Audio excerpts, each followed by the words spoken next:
In the 1960s, the genetic code was known to contain codons that were the span of 3 nucleotides. But there was a bigger question at hand.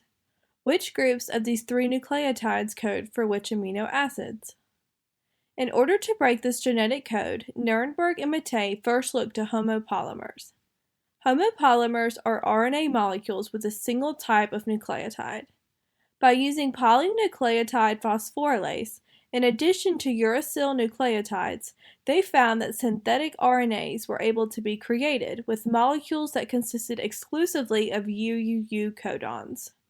In this experiment, Nirenberg and Mattei chose poly-UM RNA, which they added to a test tube along with the cell-free extract and 20 amino acids, where one was radioactive. This was placed at an incubation of 37 degrees Celsius, where translation occurred to the precipitate and the protein filtration was examined for signs of radioactivity.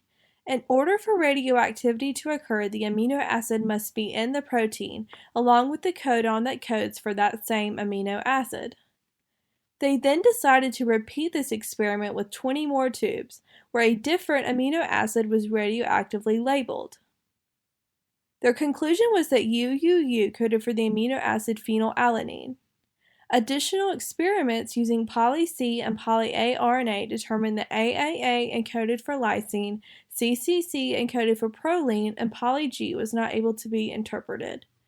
After looking at random copolymers and synthetic RNAs with 2 or 3 base pairs, Nirenberg and his colleagues found that they were able to derive percentages that could help predict a certain composition of codons, but reached a dead end when trying to find the codon-based sequence.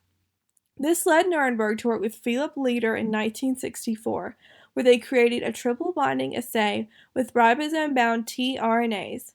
The backbone of this experiment was the fact that a short sequence of mRNA had the ability to bind to a ribosome.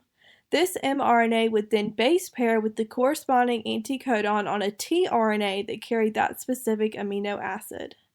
Nirenberg and Leder decided to use a trinucleotide plus a ribosome plus 20 charged tRNAs, where one amino acid was labeled as radioactive. After binding occurred, the unbound amino acids were filtered out through a nitrocellulose filter, causing the unbound tRNAs to pass through and the tRNAs with the ribosome-bound mRNA to stick to the paper. The final step was to examine if the filter paper was radioactive, which meant the trinucleotide coded for the corresponding radioactive amino acid. The conclusions for this experiment were monumental, with a total of 61 codons being identified. Thanks to Nirenberg, Mattei, and Leder, the genetic code serves as the coding dictionary of genetics, a universal tool to code amino acids into proteins.